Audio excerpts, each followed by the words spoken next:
Okay, I think it's time. That door's still open, but I'm sure they'll close it in a second. Thanks for coming. My name is Dilworth. I'm the EMEA practice lead for storage and availability.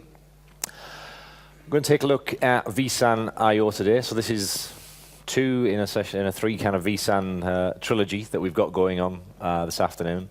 So I'm going to cover VSAN IO and the internals, and then immediately after me, in the same room, my partner in crime and colleague, Mr. Todd, will be doing lessons learned from the field. So a lot of what I talk about here is obviously how the product works internally.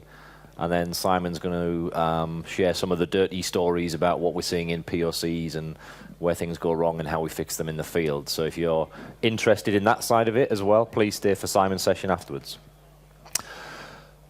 Okay, so hands up. Some of you, I think, were in Duncan's session, so I've already seen some of the hands go up. A quick show of hands, how many people have read up on Virtual SAN or seen Virtual SAN in action? Okay, good, Cormac. Yeah, I'm glad you have. Yeah. I've got 5 of your books on my desk. This is the second VMUG in 2 weeks that I forgot to bring the books that Cormac gave me to give out, so apologies for that. Well, I think we can get some here locally. So, you know, Virtual SAN, we've been in development since about 2007, 2008. First started shipping in 2014.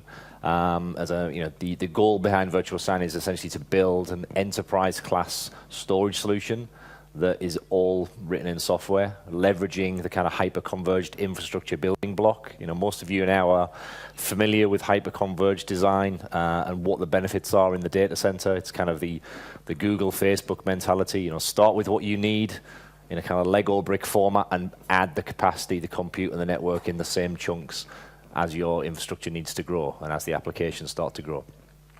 So Virtual SAN is addressing that use case. We first shipped it in version 5.5 vSphere. So hands up, anybody that's all running an older version of vSphere than 5 or 5.5. Anybody? Nobody running version 3 or version 4 or version 2, apart from you. So that's good to hear. It's amazing. I was on a few calls recently where the customer said, yeah, we want to do some of this stuff. We're running version 2 of ESX and version 3. Is that a problem? Yeah, that is a problem. You know, you need to be on the later versions, clearly. And, you know, Virtual SAN is designed to take, you know, we've moved the storage back inside the servers. You know, that's been driven, as Duncan said in his session, a lot by, you know, what's gone on in the hardware industry. You know, you've all seen the rapid development in terms of flash devices and SSDs. You know, those of you that have been to VMworld ever, you know, have remembered the days when, you know, VMware's stand was in the center of the room, and all around us were storage array vendors with big cabinets this high, with flashing lights on. And now when you go to VMworld, the demographic is a little bit different. You know, those of you that went this year, you'll notice that the storage array vendors kind of seem to have gone backwards in the room a little bit. And there's stands from the likes of Intel and SanDisk and Micron. They're now a lot closer to the center of the stage, and they have big, elaborate stands, and everybody's clamoring to speak to their technical guys.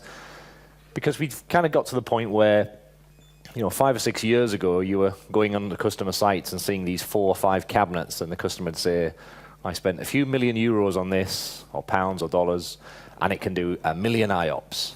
And they would polish it and like it was a car, and they were very proud of it. And some of you probably worked for those vendors. Whereas now you get to the point where you can speak to some of the flash manufacturers, and they can almost give you a device that you can hold in your hand, which has the same level of performance. And that's the cataclysmic change that's occurred in the storage industry. We've gone from multiple cabinets to provide 1 million IOPS down to something that will fit in the palm of your hand. And if you see the roadmaps from these vendors and where the industry is going, these devices are only going to get faster, they're only going to get larger in terms of capacity, and the prices are only going to keep falling. You know, so VSAN is really tapping into that change in the way that we're consuming and provisioning storage. The key thing is that we had to keep it simple. You know, I've been at VMware almost 12 years now, and throughout my career, I started out as a consultant implementing vSphere. The big pain point has always been storage management, storage presentation, storage consumption. VMware makes storage simpler, make it easier to consume, reduce the complexity in day-to-day operations that we have in terms of going backwards and forwards between the storage teams. And the reality is that if you look at, you know, vSphere and ESX, you know, we just took the storage architecture from, you know, I was in the IBM in the early 90s, and when we released the first SAN, the first IBM SAN that had 4 gig drives in it that cost a lot more than the SSDs cost today. And that architecture of presenting a LUN to a server and accessing it through a HBA is the storage model that ESX has, right? We just came along with a hypervisor, and we tried to convince everybody 10 or 11 years ago that the magical hypervisor could allow you to run multiple operating systems on one box, and nobody believed us. So they tried it out, and they might have had a little bit of GSX somewhere, so they kind of believed us. And they made the LUNs bigger eventually, and we made the file system better. And then we introduced support for things like NFS and iSCSI. But that storage model never changed. And all of the storage services, all of the storage capabilities are attached to that LUN. Whether it's replication, compression, encryption, deduplication, it's attached to the LUN. So if you want to do anything to the workload, you can't, because it's the LUN that you do the things to. So that was a big frustration point for many customers. Why can't I replicate one VM? Why can't I do something to that VM and not the one next to it? Why do I have to keep moving them around LUNs? Why does the storage work that way? I lost track of how many customers I would go to, and they would have that same complaint. So with VSAN, we tried to take all of that away, produce an object-oriented storage design, so an object-signed data store, where everything is consumed through software, and we abstract the hardware and the complexity away. As Duncan said in his session, the use cases, the marketing team always play ultra safe with the first release, dev test only. The reality is, as we've seen in the field, and there's a few of the VSAN field team here, when most people are buying virtual SAN, they're usually refreshing servers, buying new VSAN ready nodes. These are current generation 12G servers. They don't generally give those to the test and dev guys. These things normally go straight into production. And as Simon will talk about in his session, when we talk about some of the customer stories, we've got customers out there with fully fledged Exchange farms, Oracle RAC running on virtual SAN, every database that you can think of running on virtual SAN. These things are in production. They're not sitting in test and dev labs all shiny and nice and new. But the key thing is that the storage policy management layer that Duncan talked about briefly, this to me is one of the big things about our software-defined storage architecture and how VSAN works. We're going to look at the internals of VSAN in a second, but this ultimately is the control layer that you'll deal with on a day-to-day basis. This is how we're consuming the storage. This is allowing you to set different policies and map those policies to application requirements or business SLAs or tiers of service. And you just create that policy to match that business service, and that policy dictates how the storage is laid out, how the availability is done, what settings are applied. But there's no LUN management. There is no storage admin guy to go and see twice a day and say, can I have some more of those LUNs? Can you turn this feature on that LUN? Can you delete all of these LUNs because they're wrong and create a new set that look like this? That goes away with the storage policy layer. You assign a policy to a virtual machine that you've defined as, let's say, bronze, and then the application owner decides they want the gold policy because that's got more tolerance for hardware failure. It's maybe stretched across sites. It's maybe got encryption enabled. Whatever it is, you don't go and redo the storage with virtual SAN. You just change the policy. You just flip the policy from one to the other. Now, you're not going to be creating the policies in Virtual Center every single day. You're not going to be applying them by hand. They're going to be done programmatically. They're going to be done through a provisioning layer, whether that's something like VRA or some kind of a different cloud management platform. The policies are going to be applied as part of the provisioning lifecycle. But this for me is one of the key parts of this whole architecture. It's controlling the storage through policy, and the storage is just abstracted away underneath. Virtual SAN, we built it to be simple. Inevitably, when something gets popular, we're well over 5,500 customers now. Inevitably, people start asking for what we like to call nerd knobs. Nerd knobs are buttons and things that you can click on that allow you to tweak something. It always gets to a point when something that just works in kind of a black box way becomes frustrating. There's always somebody that wants to tweak it a little bit, even though it's working perfectly. So we're trying to, figure out if there are common requests for a particular kind of nerd knob, then we try and figure out why that request is coming, and we'll try and deal with it in a different way to keep it dynamic. We don't want virtual SAN to end up with a screen which is fully populated with 1001 checkboxes and variable parameters, because then we're back to LUN management. We're back in the old way of doing things. But it is simple to set up. This is kind of a quick look at how the policies are created. Again, in Virtual Center, this is not what you're going to be doing on a daily basis. But the policies, once you create them, how many policies do customers create? How many do they manage? usual best practices apply. Less is more. You don't want to be giving every application owner a specific storage policy. Most customers that have deployed vSAN into production have tried to channel applications into certain swim lanes. So, gold, silver, bronze, tier 0, 1, 2, and 3, whatever your naming convention is.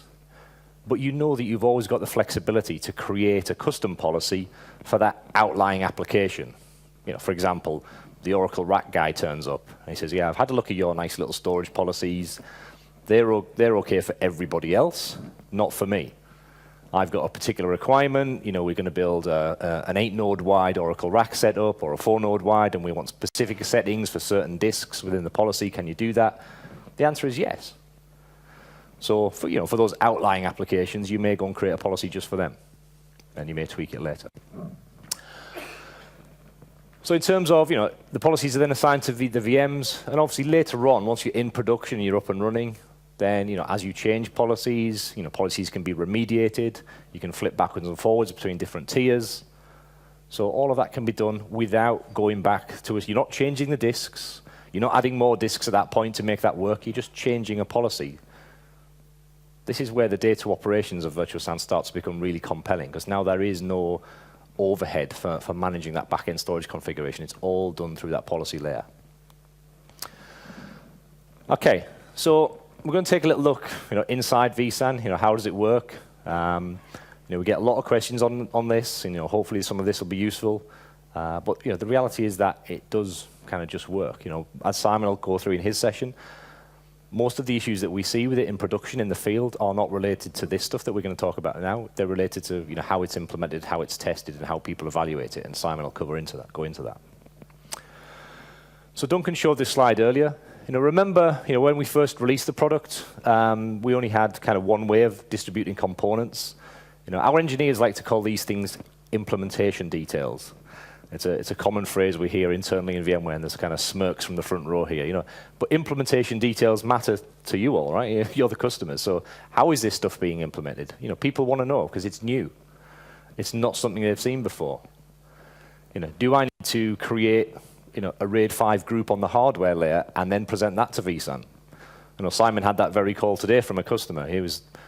They'd created a RAID 5 group on the physical node itself and didn't quite understand why vSAN didn't like that. And it's kind of a different way of thinking. It's like you're not creating the RAID levels in the hardware anymore. It's in the software. If you create it at the hardware layer and you don't just pass the disk through to vSAN, how the hell can vSAN figure out where things are? How does it know if things have failed? How can it control the placement through that policy layer that we just talked about? This is why we're keeping it simple. You just let vSAN claim the disks. vSAN will then dictate how it controls them, how it places the objects in the cluster, and it will drive that. As Duncan said in his session when he showed this slide, that's a very simple example of a single VM with a single VMDK with a RAID 1 layout. Yes, you can have a policy that says don't have any copies of the disks other than one, but obviously that's not something we advocate for production use. So maybe if you're using it in your lab at home or you're playing around with vSAN in some kind of test environment, you can try it out. But failures to tolerate 0 is not for production use. That's for messing around at home. Failure to tolerate 1 with RAID 1 policy, you get 2 copies. And we'll see later how we control the writes to those copies and how the reads work and how that's all handled. One of the key things that we obviously get asked about a lot, to put it mildly, is flash devices. Clearly, vSAN is a caching architecture. We do all of the caching in front of the persistence tier. So it's a global cache across the cluster. And we'll talk later about how we deal with things like data locality. But back in 5.5, we only had one type of virtual SAN. We had the hybrid version. Obviously all flash now is becoming dominant, mostly being driven by market economics. We worked on a few deals recently where we've seen quotes from OEMs for exactly the same number of hosts, exactly the same amount of raw storage, and the difference in price between one quote and the other is single-figure percentages, and you're talking 1 or 2% difference in price. So if somebody's asking you, or you're being quoted for a vSAN cluster, and the difference in price between the two is 3,000 euros or 4,000 euros, I ask the audience, how many people would buy the one with the spinning disks in it if the price difference was 3,000 euros total? Yeah, not a single hand's gone up. So it's not that hybrid is going away or we're supporting it. It's just the vendors and the market is pushing the pricing in that direction. But in the hybrid form factor, the front-end cache device would essentially act as the read cache and the write-back buffer, because obviously the capacity tier underneath would be magnetic, spinning around. In the all-flash version, not surprisingly, everything is flash. There's 2 different layers of flash, 2 different categories of devices. We now have the front-end cache device, which is now at 100% write, and the back-end SSDs are now the capacity tier. Different grade of SSDs at the back end, obviously slightly cheaper because they use a subsistence tier. Still, what we would classify as enterprise class. We don't support using things like consumer-grade SSDs, the kind of thing that I've got in my MacBook at the back there. That you can't put that in virtual SAN, for a very good reason. My Mac is running low on battery right now because I've been using it, editing this presentation while I was sat listening to Duncan's presentation. Sorry about that, Duncan. But what happens when the battery runs low? We all know. Anyone who's got a laptop knows what happens when your laptop runs low on battery. The operating system kicks in, tells you it's going to wave bye-bye, powers itself down cleanly. That's it. You're happy. And you could actually leave it on at the back of the room and it would do that for me without me touching it. Don't lose any data because the operating system safeguards it. That doesn't happen in a data center, in a rack, if you're using consumer-grade SSDs in the so-called enterprise storage system. If that power goes and you don't have power fail circuits in the SSDs, then probably don't come into the office the next day because you're not going to be too popular. Because anything that was sitting in the DRAM is now going to have gone. So everything on our HCL from a virtual SAN point of view is what we class as enterprise class components. Okay. So what can you put in the hosts? The smallest kind of failure domain we have in virtual SAN is essentially a disk group. In each host, you can have up to 5 disk groups. Obviously, most hosts might not support 5 disk groups as per that picture there, because most hosts won't have 35 drive slots in, but that's the theoretical limit per host. Think of each disk group as a small failure domain. And when we look at things like dedupe and compression, later on, you'll see how we also align other elements of virtual SAN to that failure domain as well. So within the disk group, you're going to have the front-end caching device, which is the flash device. And as I said a second ago, it'll either be read and write or 100% write if it's the all-flash version. And then behind that, you have up to 7 capacity devices, which obviously provide the persistence tier for that disk group. It can be up to 7, but you don't have to start with 7. So if you put as an example, if you put 8 capacity devices into a host and 2 cache devices, by default, VSAN would create 2 disk groups with those devices evenly spread across them. So it would do that for you. It wouldn't create one with 7 and then put the remainder in the other one and create a weird imbalance. It would automatically create a nice level design. Another thing that we see in the field is that customers have a tendency to want to fully populate the boxes. They go to a server vendor, they say, right, how many drive slots have you got? Let's just fill them. They come out with a price, and they go, ooh, it's quite expensive. But if you don't need, when you're thinking about how many, you got to think about how many VMs that you want to run per box in terms of density. And there's always going to be a hearts and minds thing there. We're going to get to a point in the next 12, 18 months as the SSDs get bigger where the density could go very, very high. But it'll never get too high because the human beings will always get scared, us.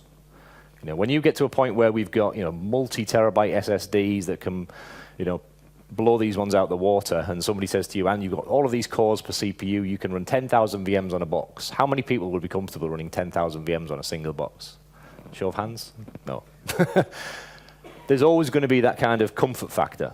So when you're sizing these boxes, you figure out what your projected consumed capacity is likely to be, you factor in some growth, and then you design the cluster that way. If you leave spare empty drive slots, that means you've got room to grow and scale up before you have to scale out. So you don't have to necessarily start with fully populated boxes. That's number one tip there. Always start with, typically always start with at least 2 disk groups per box. Gives you more options for availability, especially if you're going to do POC testing. We see so many people testing with just 1 disk group with a handful of disks in it and then realizing that they can't test all the failure scenarios and it's limiting. So 2 disk groups is common. 2 disk groups per box is common starting point. When we look at failures to tolerate, and how we deal with that, this is controlled through the policy settings. You remember in the first version of VSAN, as I already said, we only had a RAID 1 policy. So to tolerate additional hardware failures of disks and hosts, you would increase that policy. So you'd say, I want to have to tolerate 1 failure or two failures or 3 failures. But every additional level of tolerance that you went up that ladder obviously was an extra copy because it was an extra disk that we created. It's essentially an extra mirror. And you'll see later when we look at RAID 5 and RAID 6 how we can shave the space savings back there. But essentially that's how virtual SAN would do it. So if you said I want to tolerate 1 failure, RAID 1, 2 copies of the disk and the witness. So the witness is a small 2 meg block. We later in the later versions changed that to a voting mechanism.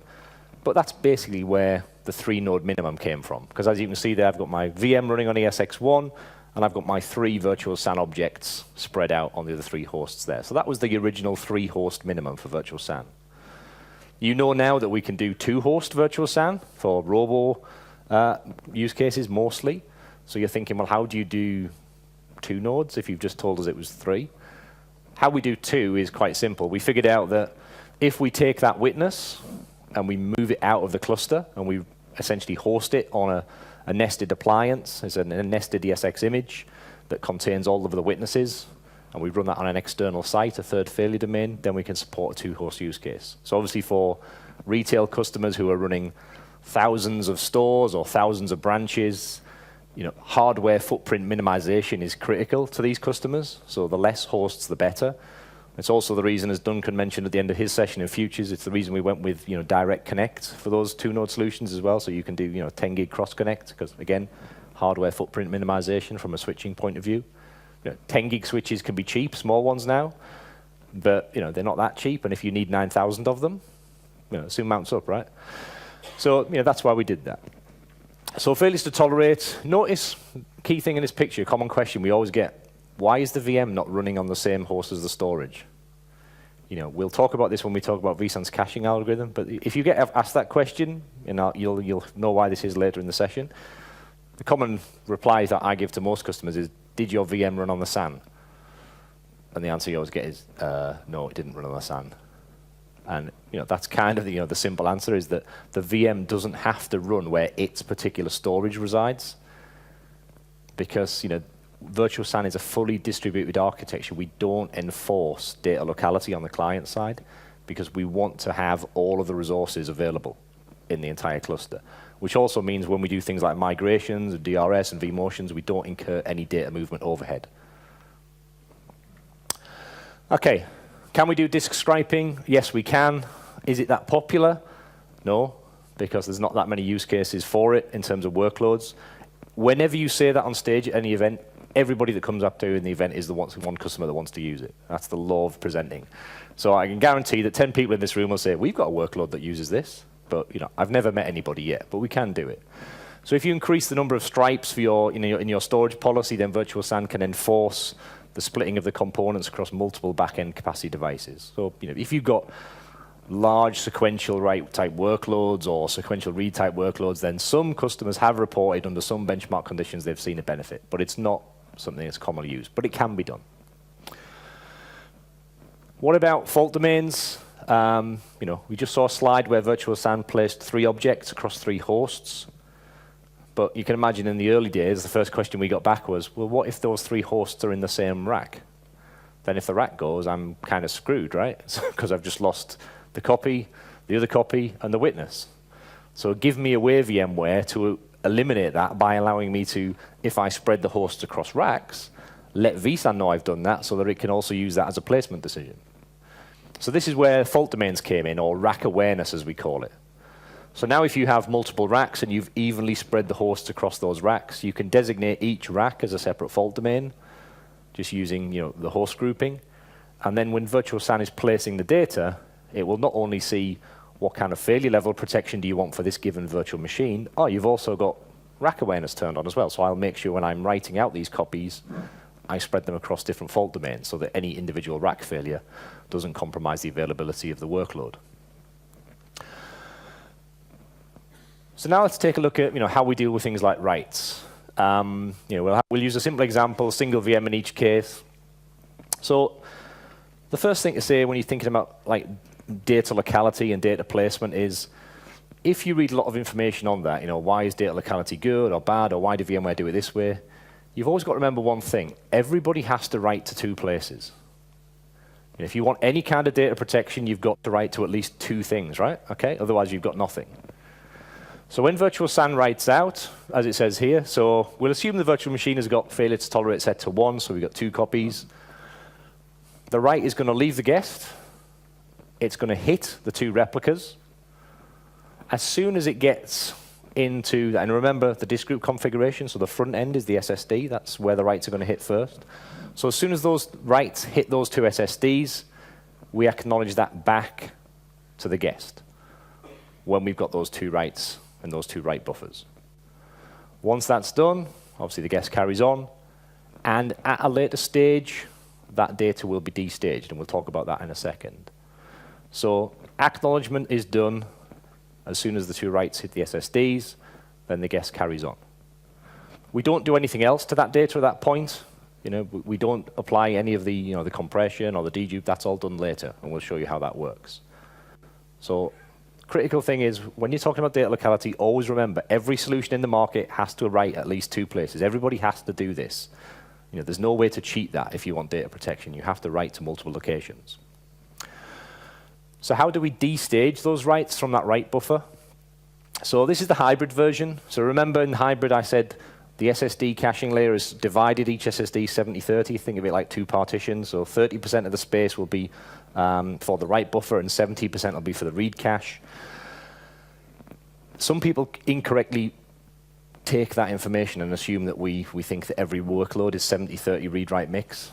That's not what that means. When I say it's 70-30 division on that SSD, it just means that after lots and lots of engineering work and testing and benchmarking, our engineers decided that the optimum use of space is to only allocate 30% of the space for the write buffer, but leave the other 70% of the space for the read buffer. It's just an unfortunate clash of the 70-30 thing, because that's the popular testing framework, right? 70-30 read-write mix. Because people bring in and say, I'm a 50-50, where's the little slidey bar that I can move it to 50-50? That's not how the caching thing works. It's just space allocation. So every disk group inside virtual SAN will essentially have an algorithm on it. And if you've gone VSAN hybrid, what does your capacity tier do? It spins around because it's magnetic. Things that spin around like sequential workloads. They're like sequential writes. The one thing you don't have in a virtualization platform is a lot of that activity, because by the time it hits vSphere and goes to ESX, it's usually was what Cormac used to refer to for many years as the I/O blender effect, although I don't say it with as much charm as he does. So by the time that information gets there, virtual SAN has algorithms to try and buffer big chunks of data into sequential streams. And when it deems is the right time to do it, in terms of it's monitoring the write buffer, it's not going to let the write buffer fill. It will start destaging that data down to the magnetic tier beneath in as many sequential batches as it can. Also notice the important piece at the bottom there. The hard disk write buffers are flushed before we discard what's in the SSDs. So again, people get paranoid about when you get rid of one thing and delete the other. We've thought about that. How does that differ with all flash? Now clearly in all flash, the capacity tier isn't spinning around because it's flash. So it's a slightly different setup there. In all flash, the front end cache device is 100% write. And obviously the back end is your read cache and your persistence tier. So in all flash, the algorithm works differently. It says, right, anything that's hot, write hot, stays at the top because it's changing rapidly. As soon as the algorithm kind of detects that those blocks have gone write cold, then it will push it down to the back end. So it doesn't have to sequentially batch it. It doesn't have to do anything else clever with it. At that point, it will then destage it to the back end. What about reads? So reads from our kind of hybrids and an all-flash point of view are relatively similar. The interesting thing is that when the read requests come in, we take those requests for certain block ranges and we'll allocate them to given hosts. And we'll keep reading the same block from the same host as long as we can, because we don't want to have duplicate blocks in cache, because that's a waste of the read cache. So virtual SAN will ensure that the virtual machine or the application can read from all of the replicas that it's got. And each block will have a unique owner at any one time. And obviously, if that host fails, then that block will move to another one. But we'll let the application read from all of the copies. Now, if we have a read cache miss, and we have to go and get the data, clearly in a magnetic system we'll have to bring, and these are relatively rare, but we'll bring the block in. Now, we don't just bring in the block that was requested. So if the application requests a 4K block or an 8K block, we don't just pull that back, because that is potentially going to be suboptimal, because it's likely that the application will also want to read additional blocks that are close to that one. So we'll always pull back a 1 meg chunk into the read cache. And obviously, if it's a miss, then we'll not only pull it back, but we'll also push it up to the read cache buffer as well, because obviously those extra blocks that are in that 1 meg chunk might be requested fairly soon, so let's push that up into that buffer. Does that make sense? So if we have a miss, we extract it from capacity tier, push it up into the read cache in a 1 meg size, because even if it was a 4K or an 8K read, it's likely that the adjacent blocks will also get read as well. If it's all flash, there is, the first couple of steps are the same in terms of how we distribute the reads, but guess what? The performance is a lot faster. I mean, let's face it, on the capacity tier and the caching tier, the performance between these two device categories now is getting closer and closer and closer. So when you're reading from flash, it's almost as quick as reading from the front-end cache device. The difference here is, it's not actually on the slide, is that because we're reading from the flash layer, we don't have to worry about moving the data up into the cache above us, because we're already a flash layer as well. So it's more efficient from that point of view for the all-flash system. OK, so the caching algorithm. And this goes back to the point about data locality and why do we not do client-side locality? Why is VSAN fully distributed? Why does it not make the virtual machine run where a copy of the data is? Surely that's bad. Well, you all know now, because I've just explained how writes worked, that we write to 2 places anyway. So, number 1. Number 2 is that, what is the overhead the network's going to add? So you think about all-flash virtual SAN requires a 10 gig backend. So you've got a 10 gig network in place. So the latency across a 10 gig network, as it says up there, you're talking anywhere from 5 to 50 microseconds across that 10 gig network. Now, most SSDs, if you read the back of them, or you read the box or the data sheet or whatever the manufacturer says, they will claim the latencies of something in a similar fashion. But that's always for a single I/O. You go throwing thousands, hundreds of thousands of IOPS at the SSD, the latency to the SSD device will be more or less around about a millisecond on average, or just under. So if your path to the back end is a millisecond through the device in terms of latency, and the network hop is 5 to 50 microseconds, the network is not really adding anything to that. So because you're basically not incurring any real overhead, it's negligible on the networking side, then better design from our point of view is to allow the system to be fully distributed. Don't pin VMs to hosts where their data is. Don't incur overhead when you vMotion VMs by having to move massive chunks of data around. Just let the data be placed anywhere in the object store that vSAN deems is appropriate, and the VMs will sit on top of vSphere above it, and the network will just sit in the middle. That's why we do it that way. We do have support for client-side read caching. So in the recent vSAN releases, we increased that to be 0.4% of the host memory up to a gig. So vSAN does have a small read caching memory anyway. It kind of always has. And you can use it with things like View Accelerator, so content-based read caching works. So we do have caching memory. We just don't talk about it that much. OK, dedupe compression. So these came in 6.2. They are for all flash only. And at that time, there was a kind of a slight intake of breath, because people said, why aren't these things available for hybrid clusters? I've bought a hybrid cluster, I want these things available. Well, the stuff that we're going to talk about now, dedupe and compression, RAID 5 and RAID 6 Erasure codes, they don't come for free. There's always going to be an IOPS overhead for these kind of services. The one thing you don't have a lot of in a hybrid system, especially on the back end, is spare I/O. Typically, the hard disk market did one thing in recent years. Most customers went for nearline SAS. Nearline SAS drives kind of doubled in size every year, and that was great because have these massive capacity devices. But how many people can remember the IOPS of those devices also doubling at the same rate? No, the IOPS just stayed exactly the same. The device just got a lot bigger. So you don't have a lot of spare IOPS in those systems. And believe me, VMware engineering, we did the testing, we looked at it in a lot of detail. And to throw all this stuff into a hybrid system and try and make it work, the only way it ended up working in some of the configurations was to add more capacity disks. And now if you've added more capacity disks, you've increased the cost of each node. If you've increased the cost of each node, and I've just told you that the difference between all flash and hybrid for some vendors is now 3,000 or 4,000 euros, you can see how the TCO for that just doesn't stack up. And the market has gone in the all flash direction. So dedupe and compression are in now in terms of 6.2 all flash and up. And these are one of these technologies that my American colleagues used to put in the emails back when we first started talking about this. They always used to put in the phrase YMMV. And I had to Google what that meant, because I thought, what the hell does that mean? YMMV, another technical acronym that I've got to learn in my VMware career. Until I figured out that it meant your mileage may vary. And because obviously dedupe and compression is not an exact science. How much dedupe and compression are you going to get? It's going to be different for everybody. Most OEMs will size on a fairly safe 2-to-1 data reduction ratio. Most customers in the field are getting a lot more than that. Anywhere from 3 to 4x minimum is what we're kind of seeing. But sizing is typically done very conservatively. Dedupe and compression are also done on the disk group level. Remember, we had 5 disk groups per host.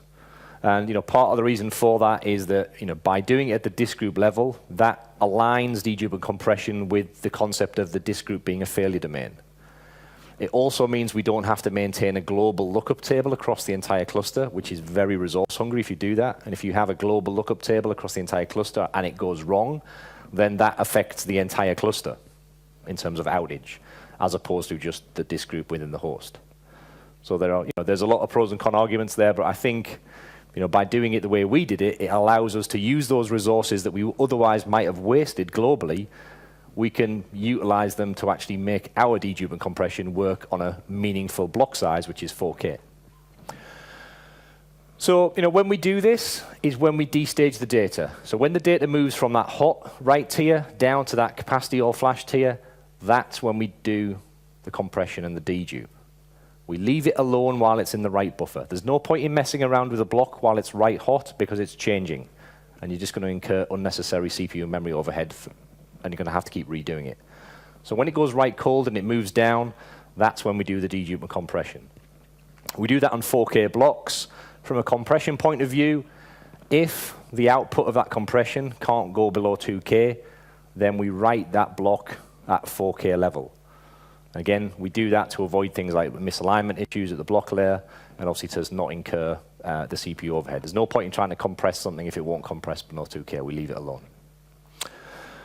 So what about RAID 5 and RAID 6? So these two technologies, Erasure coding, all done in software. We're not using any kind of proprietary hardware stuff in here. You don't have to set up RAID 5 on the disks yourself and present it to VSAN. VSAN does all of this in the software layer. These technologies, Erasure coding, fragmenting data and spreading it across hosts, these are not YMMV. These are guaranteed space savings. There is no room for maneuver here. You think about that RAID 1 example I showed, and if you have a 20 gig VMDK and you have a failure to tolerate policy of 1, you've used 40 gig. If you want a failure to tolerate policy of 2, you've used 60 gig because you've now got 3 copies. So you can see how that starts to consume the disk space pretty quickly if those were the only options available to you. With RAID 5 and RAID 6, and some of you have probably been reading that calculation up there, you can see straight away how by doing this, you're immediately saving space but providing the same levels of failure protection.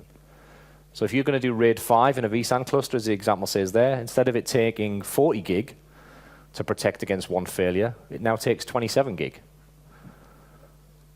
So that's not a YMMV, that's the maths, that's how it'll work out. There are some implications for your cluster size though, because obviously this is RAID 5, because we've obviously got 3 data bits and a parity bit to write out, we have to have 4 hosts, minimum. It doesn't mean your cluster sizing then has to be in multiples of 4, it just means 4 or more to be able to apply this. And this can be applied as a policy. So remember those storage policies I talked about, where you create policies for different service levels? This is one of those settings. So you can have some stuff in the cluster Oracle rack guy could say, no, I don't want the RAID 5 and RAID 6 stuff because it incurs a bit of write overhead maybe, and I don't like it, even though he's never tested it. But he just comes at you with that argument. So you say, okay, you can have whatever you like. You can have some of your VMDKs in that storage policy could be RAID 1. Some of them could be RAID 5. Some of them could be RAID 6. That's the flexibility of software-defined storage like Virtual SAN, and that's the flexibility of storage policies. It's nice to keep everything simple and say the storage policy applies to the whole workload, and either the workload is RAID 5 or RAID 6 or RAID 1. But if you want to then subdivide it and say you can have different policies for different drives and do different things within the same application, you can do. So if you want to switch to RAID 6, Erasure coding, you can do that. Slightly different requirement for hosts, because obviously now we've got 4 data bits, a parity and a syndrome bit, so we need at least a 6-node wide cluster to do this, 6 or more. And then you can choose RAID 5 or RAID 6. But as you can see there, you're now protecting against 2 hardware failures. So this is like the old, FTT2. But we're not consuming 60 gig anymore to provide that level of protection. We're now only consuming 30 gig. So again, this is no argument here when you're talking to customers or you're talking to your own teams about this. This is not like dedupe and compression. This is guaranteed space savings. And other things will come. As our kind of fellow engineer Christos said when he first kind of announced all of this, when he launched it, this is all in software. If customers come to us with different requirements over the next few years and say, we want RAID 20, we think RAID 10 will work, and there's a use case for it, and the engineers look at it, and the hardware's changed. These are just obviously the most common implementations of Erasure coding. This is why these have been done, but other things could follow. So we're almost out of time. Duncan mentioned this in his session, but I just wanted to call it out here as well in case you weren't in that session. We have just launched Virtual SAN 6.5, and confusingly, we also launched a beta at the same time, which now everybody thinks is 6.5, or most of my customers do. So this beta that we just launched is actually for another version of Virtual SAN, which will ship in early 2017. So as you can see here, there's a link there. You can go and sign up to it if you're a Virtual SAN customer. There are some things in it that we would like you to take a look at that are possibly going to be in that release when we G8, obviously encryption at rest. As Duncan mentioned in his session, some new things coming in from storage and networking and also a stretched clustering point of view. So please sign up for that if you haven't already. And the final thing is to just check out our Storage Hub site. Our tech marketing guys have done a fantastic job. All of the documentation is still available in the usual place on VMware.com for Virtual SAN. So a lot of the stuff I talked about today, like data locality, we have an engineering white paper on that. If you want to know how the algorithms work in Virtual SAN, there's an engineering white paper on that. But to kind of put everything together in a slightly more digestible format, the tech marketing guys spent a lot of time working on this portal, storagehub.vmware.com. So it's a really cool site. All of the collateral for Virtual SAN, virtual volumes is up there. Follow the Virtual Blocks website. Also follow the VMware VSAN Twitter handle. There's a lot of collateral being pushed out on a almost daily basis. So other things are there, but there's plenty of us here. Cormac's here, Simon's here, Duncan's still here. We'll be around most of today. So if you have any other questions, please come and grab us. Simon's in this room immediately after me, and he's going to share some of his war stories from some real customer use cases, which are very interesting to listen to, trust me. So please come back for that if you had a coffee. And with that, thank you for your time, and thanks for your attendance, and hope you enjoy the rest of the day.